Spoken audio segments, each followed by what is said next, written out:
Assalamualaikum warahmatullahi wabarakatuh. Kembali lagi bersama saya Rusni di Meo Prapel. Di video kali ini saya akan membahas gimana caranya menghadapi orang yang khawatir karena COVID-19. Bagaimana caranya? Stay tune and don't skip this video.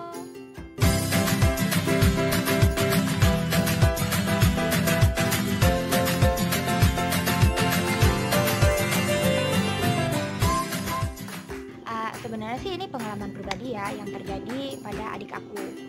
Adik aku sebenarnya singkat cerita, ini 2 minggu sebelum pengumuman bahwa ada yang positif di Maluku Utara, tepatnya di Ternate, adik aku ini masih sering keluar kota. Dia keluar kota karena ikut lomba kaligrafi. Gitu. Dan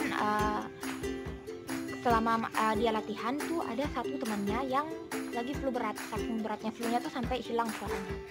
Nah, jadi karena dia kontak langsung sama ini orang, seminggu kemudian adik saya tuh flu-nya tuh lumayan berat lah, karena dia sampai sakit tenggorokan, batuk yang tidak berdahak, terus sampai demam.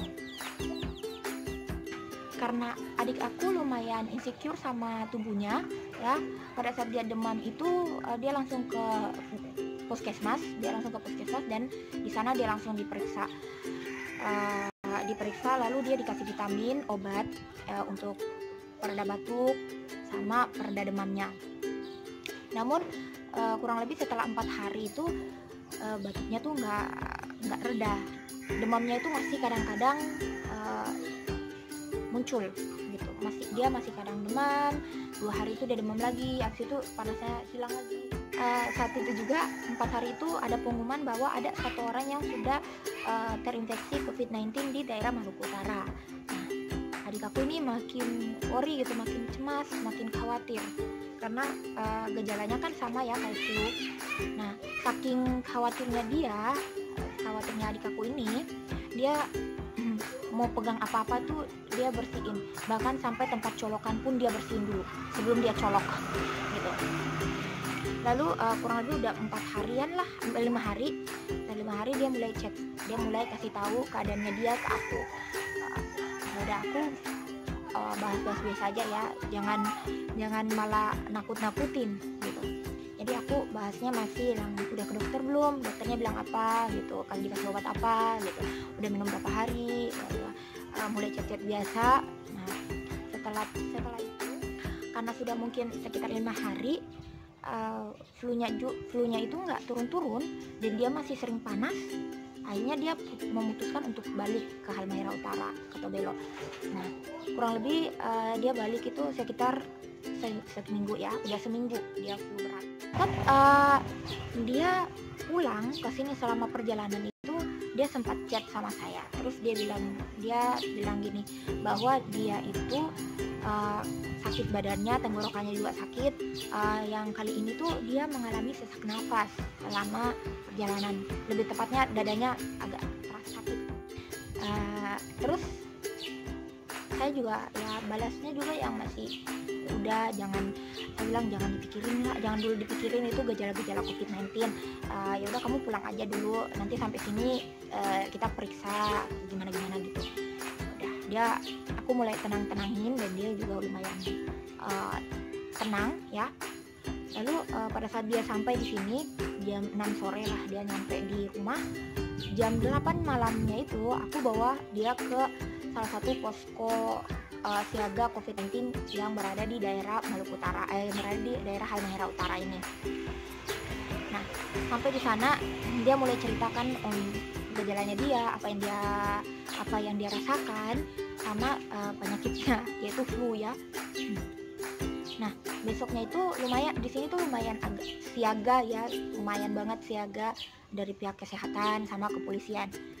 Besok paginya setelah saya melaporkan ya keadaan adik saya yang baru pulang dari luar kota, besoknya itu langsung datang petugas puskesmas, Padandim dan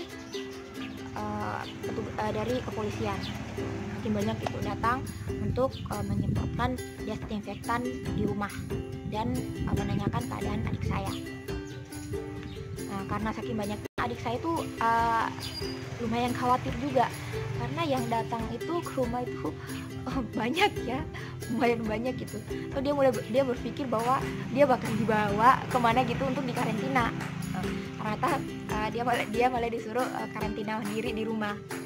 Ya udah, masih dalam keadaan worry gitu ya, masih dalam keadaan khawatir. Saking khawatirnya adik saya ini, dia kalau mendengar berita atau informasi yang ada kata coronanya, COVID-19-nya, dia pusing. Akhirnya kita di rumah memutuskan untuk udah jangan nonton TV dulu, kalau ini dimatiin aja, nggak usah nonton TV, nggak usah nonton berita, kita nonton film aja kalau ini ya. Itu salah satu cara biar kita nggak terlalu worry banget masalah COVID-19 gitu. Karena sebenarnya kenapa orang yang sakit bisa sakit karena terlalu khawatir memikirkan, apalagi yang hanya punya gejala flu sedikit aja, tapi karena dia saking khawatirnya akhirnya dia bisa sakit gitu, padahal sebelumnya dia tuh nggak sakit gitu.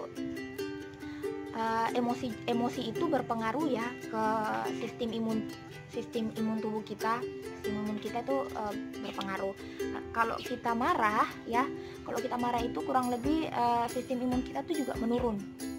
Atau kalau kita khawatir itu sistem imun kita tuh menurun. Makanya kita harus senang, karena ketika orang senang itu sistem imunnya itu juga meningkat. Meskipun adik aku itu berstatus ODP ya dengan gejala flu, kita sebagai keluarga usahain tuh jangan sampai malah menakut-nakutin gitu. Kalau bisa jangan buat dia tuh makin takut, karena itu bisa menurunkan sistem imun ya. So yang aku lakukan di rumah adalah aku malah ngajak mainnya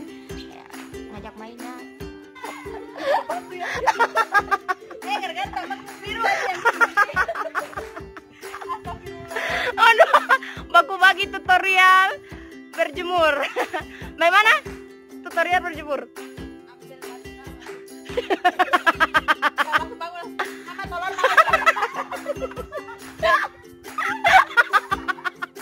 Canda sama dia, itu justru malah membuat dia tenang.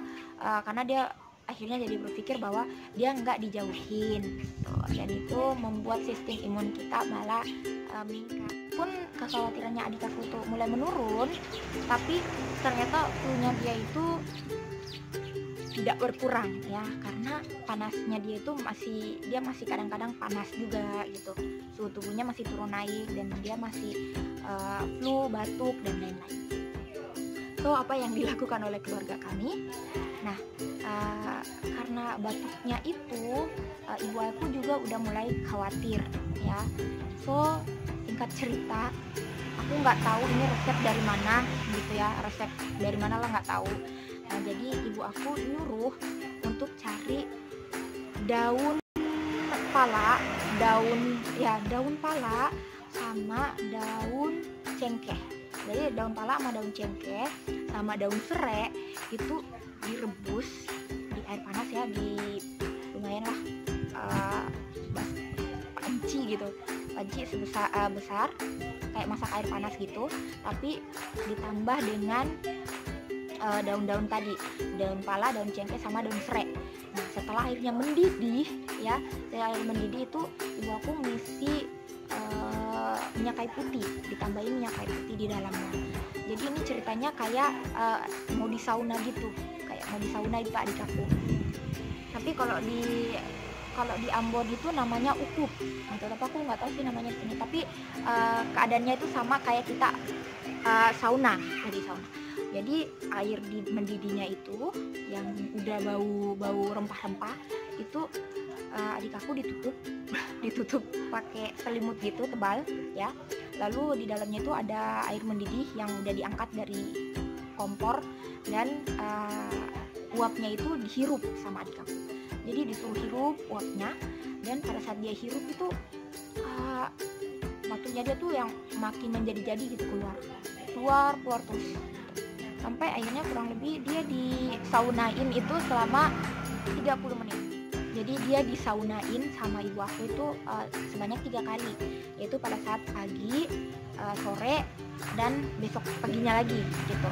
Dan ditambah dengan konsumsi obat-obatan dari dokter serta vitamin yang dikasih dari puskesmas. Nah, alhasil kurang lebih 2 harian ya, kurang lebih 2 hari lah. Itu setelah dia disaunain, diukup itu batuknya mulai perlahan-lahan berkurang. Yang tadinya malam dia susah tidur karena batuk terus, yang nggak berdahak itu.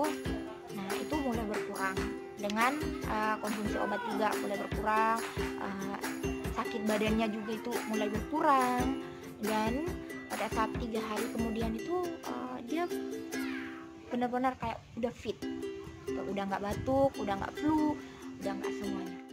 So itu dia tadi bagaimana cara aku menghadapi orang yang tingkat kekhawatirannya udah lumayan lah ya, udah sampai pusing kalau dengar kata corona, kata COVID-19 itu udah sampai pusing, udah sampai ngebersihin apa-apa yang mau dia pegang. Dan kalian juga boleh coba resep tradisional yang tadi baru aku bagi itu benar-benar sangat ampuh ya. So semoga tipsnya bermanfaat. Bagi yang belum subscribe, silakan subscribe channel ini biar aku makin rajin bikin video. And jika ada pertanyaan silakan komen, dan jangan lupa like serta share video ini ke sosial media kalian.